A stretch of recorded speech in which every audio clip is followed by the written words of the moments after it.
Hello and welcome back to Supposedly Fun. My name is Greg. I am here today to talk to you about the reading month that was October, what I finished, what I'm currently working on, what I might potentially be DNFing, all of that stuff. By the way, I can't believe we're at the end of October. This year is almost over. I hesitate to think about what might be lying ahead of us.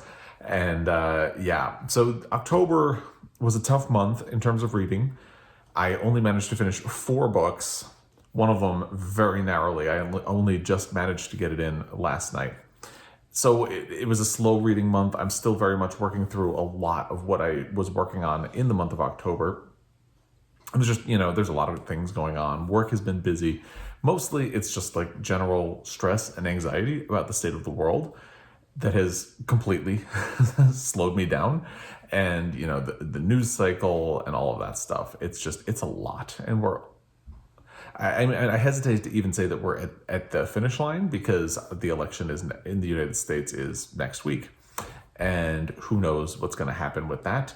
Maybe things will start to turn. I mean, even if there's a good outcome on the election, the good outcome wouldn't really start until January when the inauguration happens. And who knows if there's a good outcome from the election, who knows if there will be fighting about the outcome of the election or anything like that I don't want to think about. And, it's just all of that stress is really wearing me down, making it a little difficult to focus. Like I finished one audiobook at the beginning of October and it took me almost the rest of the month to get through a second audiobook. And we'll get into that, but it really made reading difficult. And that's just the way it is. Sometimes you need to get through things like this, and it's not going to get better until after the election, because at least after the election, we'll know what we're dealing with. But before I get any further, I would like to say, I hope you have a plan to vote if you have not already. If you have already, good for you, wonderful. If you have not, please, it's already too late to mail your ballot, so make sure you are able to either drop off your ballot somewhere or you can vote in person, and please do it. If you're watching this channel, I assume we might agree politically, but just vote. That's all I'm going to say. I'm going to leave it at that. And vote your conscience. Vote for, there's a lot on the line. And I'm going to leave it at that. This isn't a political channel. It's a book channel. Although politics, I always think it's interesting when people say that people should separate politics from things, because politics is our lives. That's one thing that really irritates me because when people talk about the Supreme Court, some of the cases that are coming up could impact gay marriage. That's my life. So, politics is important. That's all. Before we get into the wrap-up, I want to recommend a channel, and I keep referring to it as K. Becker's Books, but that's not the name. It should change the name to Middle of the Book March, and I'm going to link a specific video of hers down below that I really enjoyed just this morning. It's about bookish superficiality, and it talks about book covers in particular, and I just really enjoyed it and the conversation, because I think that it's about how sometimes if you don't like a book cover that's available, like in the US, you might purchase the one from the UK. How if you have a copy of a book that but there's a prettier one available, you might swap them out, and things like that. And actually, one of the books it talks about is Shuggie Bain, because she mentioned that she ordered the copy from the UK because she preferred it to this cover. And this cover, I bet the paperback of Shuggie Bain is actually going to have a better cover than this. But it's an interesting conversation because I did that with The Mirror and the Light. It was something that I knew I wanted, but I think the US cover looks like clip art, so I ordered the one from the UK. But anyway, I will link that video down below. And if you enjoy it, subscribe to her channel. I've been enjoying that one recently. And let's move on and get into the books. The first book that I finished in the month of October was The Splendid and the Vile by Erik Larson. This is a saga of Churchill, family, and defiance during the Blitz. And Churchill has been covered a lot in literature, in nonfiction. So it seems like an odd subject because for a brick of a book, since it's been covered a lot. Even in movies, Churchill has been covered a lot. But it's interesting because this book is really not about Churchill's childhood. It's not about his early adulthood. It's not about how he got into politics. It basically begins with Churchill becoming prime minister. And it's about everything he was facing, because at that time France had just been occupied by the Nazis, And there was a lot of uncertainty about whether or not they could face up to Hitler and the Nazi menace at the time. And Churchill had to very much like convince his people and try to convince the United States. A lot of the book spends time talking about how he sort of courted Franklin Roosevelt to try to convince him to help, and that the British were able allies who could help the United States stand up to the Nazis. So, and all of that is interesting. I think Erik Larson did the same thing in The Garden of Beasts, which was also a World War II novel, but it was about an American ambassador in Germany leading up to World War II. And part of the focus in that book is on the ambassador. Part of that focus is on his daughter, who gets very swept up in the social life of Germany leading up to World War II. And Larson is similarly sidetracked a lot by the social lives of Churchill's daughters. And I get what he's doing. I think he's also trying to show the domestic side. It's like an easy way to show the stakes, because they are young women. They're, getting married, trying to start families at this time when a lot is interrupted. And it is interesting, but it also feels like Larson is kind of judgmental about these daughters and the things that they were worrying about and thinking about. And it feels like that part of the book gets more and more problematic as it goes on. And it starts to feel like the book is losing a focus because he gets more and more sidetracked by that as the book goes on as well. I'm going to move my arm because this book is actually a little bit heavy. Maybe I need to go to the gym. And this is something that I always have some kind of a nitpicky issue with an Erik Larson book, I feel, and that is my issue with this one. It feels like when it's about Churchill and all of his political maneuverings and plans and schemes and him trying to organize the country to go to war, it's fascinating. And in the beginning, the stuff about Churchill's daughters is fascinating, but as it goes on and on and on, it starts to feel like a distraction. It starts to feel like, I don't know. So I didn't really like that part. I only really liked half of this book. Still, if you're a fan of Larson, and a lot of people are, I think there's really no going wrong here. He is a great writer. He writes in a very narrative nonfiction style that makes his books compulsively readable, even when they are very brickish. So I would say just go into it, but have that caveat that I question some of his approach to Churchill's daughters and the way he kind of talked about them.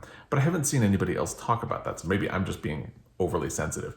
And I felt a little bit the same. It felt like he was approaching them from the same perspective that he approached the daughter in The Garden of Beasts, as if they are kind of frivolous. And I don't know how I feel about that. So if you have thoughts about that, please leave a comment down below, because I'm very much still thinking about that and processing. I actually listened to this on audio. I enjoyed it. It's fine. I feel like that's always where I end up with Larson. Because of the parts that I enjoy, I always end up going back, but then don't know where I end up. So anyway, that's The Splendid and the Vile by Erik Larson. That was the first book that I finished in October. The next one was, actually this one was another audio. So I did manage to finish another audio, but it was a really short one after The Splendid and the Vile, and that is We Have Always Lived in the Castle by Shirley Jackson. And I wanted to try to get some kind of like a creepy Halloween vibe book in, so I listened to the audio of this. I had never read a book by Shirley Jackson before. And actually, that's not true. I think I read The Haunting of Hill House when I was a teenager, and I don't remember it. But I'm pretty sure I did, because there was an adaptation of it in the 90s. But anyway, so this one, it's a very good book. It goes by so quickly, and it's interesting because it was published so long ago that it was probably very groundbreaking at the time, but because of the way publishing has worked since then, it feels like its secrets and twists are a little bit spoiled because they start to feel predictable. And that's not the book's fault, because it was probably groundbreaking at the time. And that's always something that's interesting, because I remember when I saw the movie It Happened One Night, it's a romantic comedy, and it feels like it hits every single romantic comedy beat.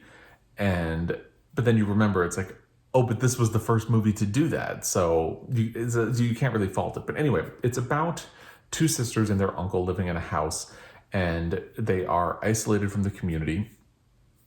Their family had died of a poisoning years before. The older sister was accused of the poisoning, but was not convicted of it, and has gone back to the house. And now she is agoraphobic and doesn't like to leave the house. Or I think she'll go into the garden, but she doesn't really like to go any further than that. So the younger sister has to go into the town and interface with the world on their behalf. And the townspeople are very suspicious of them. They don't like them, and are kind of quick to violence. The girl gets bullied by townspeople when she goes into town, and secrets kind of get teased out. Another relative shows up at the house who seems a little overly interested in their money, and I don't really want to talk much further. Like I said, I think a lot of the twists and turns in this book have been spoiled by the way publishing, because we're so trained to anticipate twists and turns and things like that it feels obvious where this book is going. But that's also not a fault of the book. And I think a lot of what Shirley Jackson does to show depression and a little bit of maybe psychosis, and the way she structures our narrator, who is an unreliable narrator, it's really done in an interesting way. So it feels familiar now. Especially, I always complain about mystery thrillers in the wake of Gone Girl, and this is very much one of those, but it's like one of those done really, really well. So I did really like this book, even though in a modern context, it feels a little bit predictable. Then I finished Love in the Time of Cholera. This was a buddy read with Courtney Ferreter. I will link her profile down below. And we were both very mixed on this book. Especially, it got really problematic toward the end, and I got very upset because there's a passage...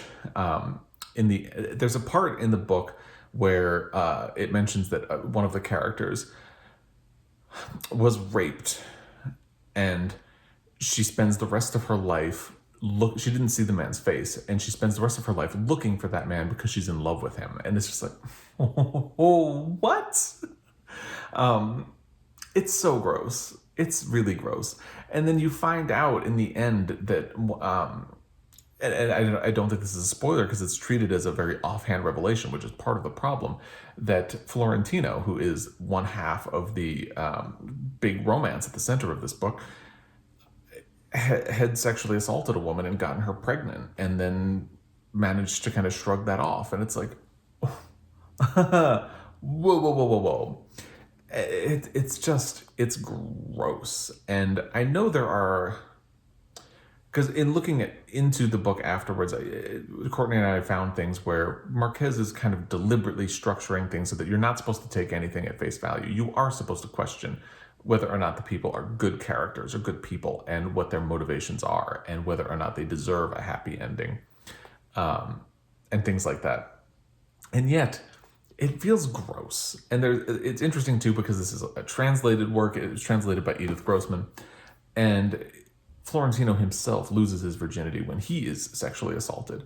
And the way it's written about after, it's kind of confusing because it's like he feels off. Like he doesn't really know how he feels. It feels like a violation to him.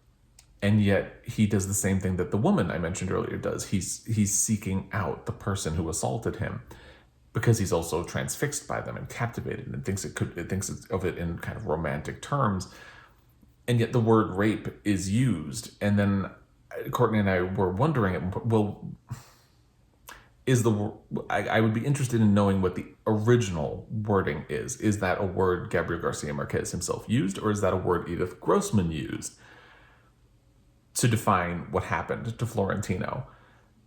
And that we don't know. I don't speak Spanish, so I can't go to the original text. If anybody knows, please leave it in the comment section down below. And we were just kind of left struggling with this book, because so much of what Gabriel Garcia Marquez says he's doing, when you look into it after the fact, is interesting. But if both of us read the book and didn't pick up on a lot of that, did he really successfully pull it off, is the question. And I remember really liking 100 Years of Solitude when I read it. And now I'm kind of questioning that and going back, because it feels like so much of this is problematic. And it feels like it's problematic in an accidental way. And maybe I just don't know enough about Gabriel Garcia Marquez. So I'm all over the place with this book.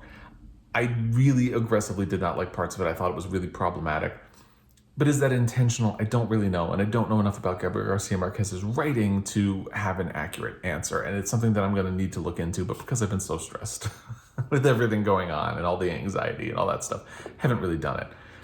So this is, and I wrote a very nasty review of this when I finished. I've been thinking about it since. Maybe I was a little harsh. I don't know. Still a little bit to be determined. I would love to hear your thoughts on Love in the Time of Cholera, if you have any. Let me know, because I'm still struggling with a lot of this book. And I'm particular. I don't want to talk about the ending because I don't want to spoil things, but it's like, one thing I will say is there are aspects of the ending where it's like, okay, how can I, so here's what I'm going to say. I won't get into spoilers about the plot, but there's a boat trip in the beginning of the book, there's a boat trip at the end of the book, and it's very much about the differences between those, like what's happened sociopolitically in the region to change things. And yet, the way that part is handled left me very confused about what it's saying. And I tried to look into like what other like research things, and nobody talks about it. Nobody mentions the boat and the captain and all of that stuff that happens. Even on the last page, it ends with something very specific about the captain of the boat. And I can't figure out what it means. Courtney didn't know what it means, and there's any scholarly document really only talks about the love story at the center of the story, and nothing about that. So, and that's another reason I feel like I need to do more digging. But if you have insight, please, I would love to hear it. Leave it in the comments. If you have read this, what is with the ending and the situation with the captain? And if you read the book, you'll understand what that means. If you haven't, it's not that much of a spoiler because you don't know what it means, and it's not the central story. So anyway, that's Love in the Time of Cholera by Gabriel Garcia Marquez. The only other book that I managed to finish in the month of October was Leave the World Behind by Rumaan Alam. This is a finalist for the National Book Award, which will be announced later in November. And we'll see. I think it could be a top tier contender for the prize. I think it's probably going to be between this and Shuggie Bain, but we'll see what happens. This is a very interesting book as well, and that's kind of the case. So much of it's difficult because my mental state in the month of October has, as I said, not been great. I've been stressed and anxious, and maybe a lot of that ties into irritation with Love in the Time of Cholera or The Splendid and the Vile. And it definitely came out with this. For the first 100 pages, I loved this book. I was like all in. I thought it was fantastic. And then after that, I was extremely irritated. I was actually listening to this on audio, but I switched to the book for the end because I wanted to try to get through really quickly. I kind of skimmed a couple of chapters to get to the last two chapters, so I would know what was happening leading up to those and then get the ending. Because I kind of wish this is something that I had waited until 2021 to read, because reading it now was a mistake. With all of the anxiety and all that stuff, it just did not fit. And I think a lot of my irritation had to do with that. The fact that I read it at this point in the world, like current events at this stage in the news cycle, because I think this book does a lot of smart things. So if you're not familiar, let's back up. The premise of this book is that a white couple, Amanda and Clay, they live in New York City, in Brooklyn. They get an Airbnb out on Long Island. And this is their vacation. Now, I was born on Long Island. That's my people. So it's difficult when something is set where you're from, because Rumaan Alam, I don't think he doesn't know Long Island. Maybe I'm wrong. But he describes this Airbnb, the location of it. He repeatedly refers to it as a rural area. There is no rural area on Long Island anymore. Back in the day, sure, it was all farmland, but not anymore. And all of the houses in the neighborhood are really isolated. You can't really find your neighbor. To my knowledge, that place on Long Island does not exist.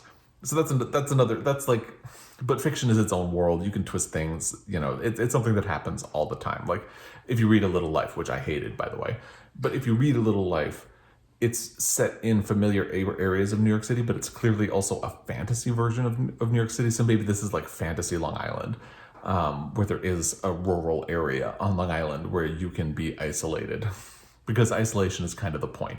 But also, then part of me starts to say, well, if isolation is the point, they could have gotten an Airbnb in Vermont, which is reachable from Long Island, and then you don't have to have this suspension of belief.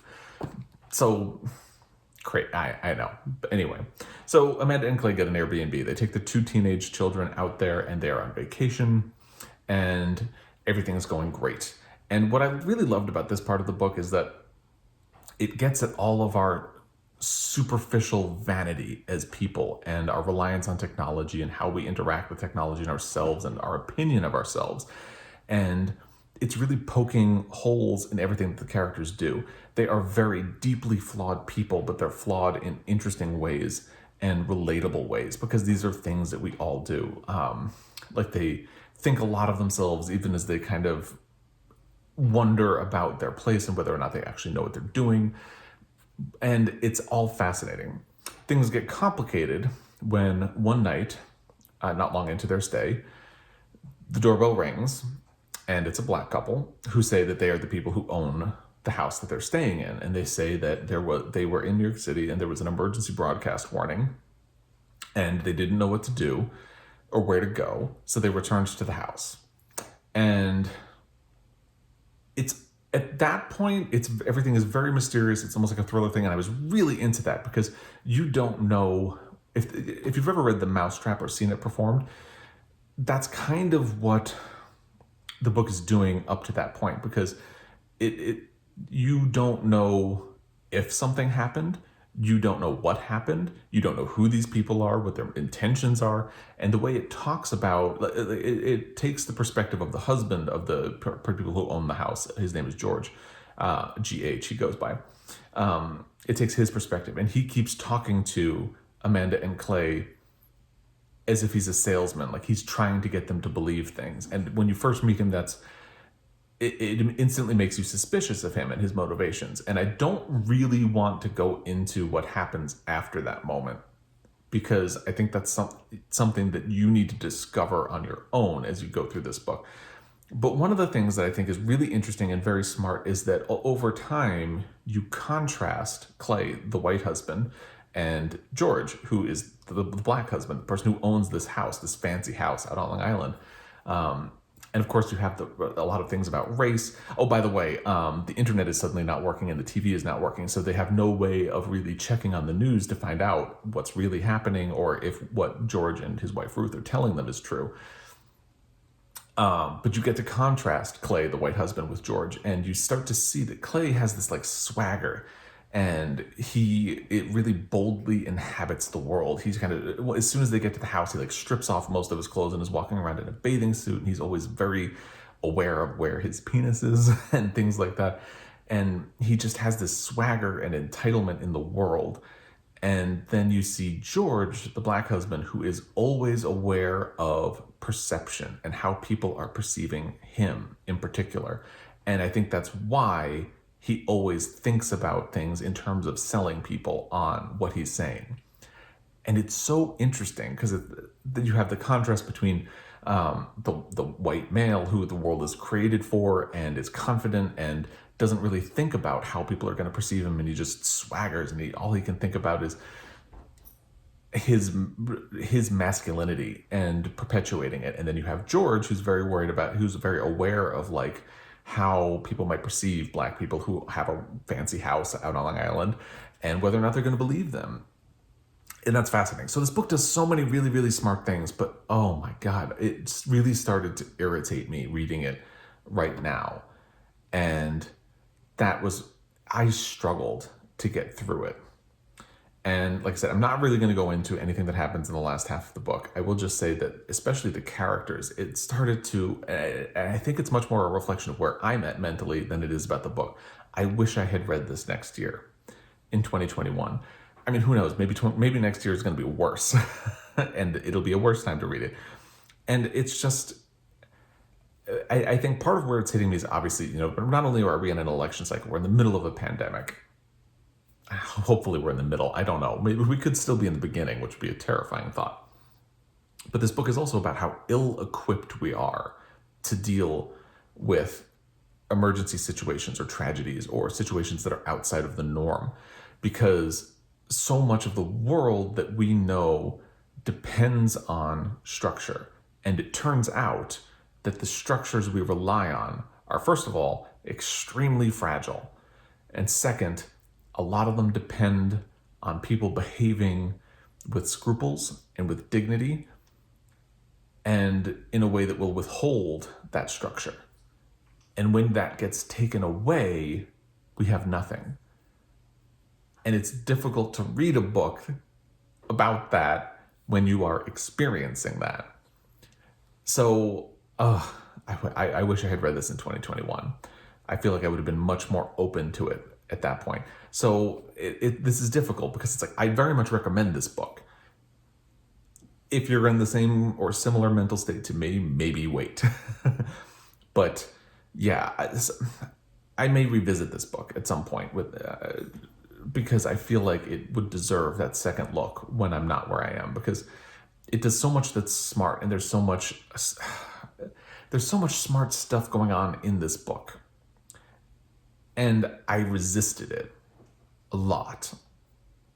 So that's Leave the World Behind. If you have thoughts on this book, I would also love to hear about them. So please leave them in the comment section down below and let me know what you thought of Leave the World Behind if you have read it. And as I said, I don't really want to get into spoilers about what happens in the last half of the book here, but I would love to talk about this book with people. And I think that's another good thing about it, because it's a very discussable book. So there you go. That's Leave the World Behind by Rumaan Alam. In terms of things I am currently reading, and which will now carry over into October, I was really loving Burnt Sugar. I kind of put it to the side. I have a physical copy, but I left it in the bedroom, and Guinness is asleep right here, so I don't want to bother him. They rule the house.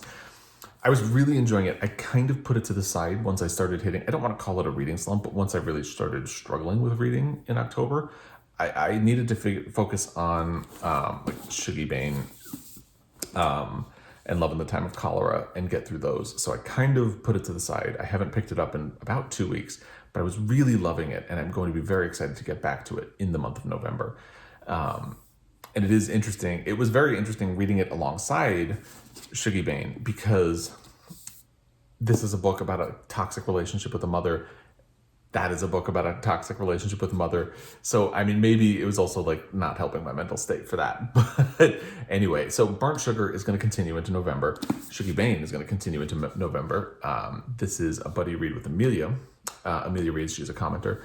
And we're both really enjoying it. We're halfway through right now. And I'm very much looking forward to finishing this book. I'm liking this enough. A lot depends on what the last half of the book does, but this could be a contender for my top 2 books of the year. We'll see what happens with that. So I'm looking forward to finishing Shuggie, Bain in November, and Burnt Sugar. And I had gotten Weather by Jenny Offill from my library. I had forgotten that I had put a hold on this at the beginning of the year. My library is only just in the process of reopening. They were actually, on top of everything else with the pandemic, they are changing buildings. So as they move into the new building, they finally got to a point where they could open curbside pickup, and I got a call that this was available. So I am about 50 pages in. I don't know, because I think this is another thing with my mental state. I'm very irritated by the structure of this book, but I love the Department of Speculation. And I think it's just my patience as a reader right now. So I'm kind of holding on to it. It's due this weekend at the library, but I think I might hold on to it for a little bit longer, just so I can get through it. Maybe if my mental state improves, try again. Because I don't think it's the book. I think it's me having a hard time accessing this book. So we'll see what happens with that. In terms of other reading plans for November, I have, I think, 5 books that I listed as must-reads by the end of the year in my end of 2020 TBR, which I will link down below. So I would like to get to those, but I'm also, one of them is actually a buddy read with Britta Bowler that I will be starting this weekend. That is Love by Toni Morrison. I'm really looking forward to that. So my reading plans for November right now are Burnt Sugar, Shuggie Bain, Weather by Jenny Offill, and then any number of the other books on my must-read list from my end-of-year TBR, which again, I will link down below. So anyway, that's what's been going on for me in the month of October. I'd love to hear how your month has been going. Are you staying healthy, staying mentally and physically? Do you have a plan to vote? What have you been reading? What have you been loving? And have you read any of these? Do you have thoughts on them? Because like I said, I'm really going back and forth and all around with my thoughts on these books. So I'd love to hear what you think of them. As always, I really appreciate your time. Thank you for that. And thank you for bearing with me as I've been having this weird month. No sense not being honest about it. It's a weird time we're living in right now. It is what it is. And we'll all get through it together. So thank you for following along, and I will be back. Until next time, happy reading.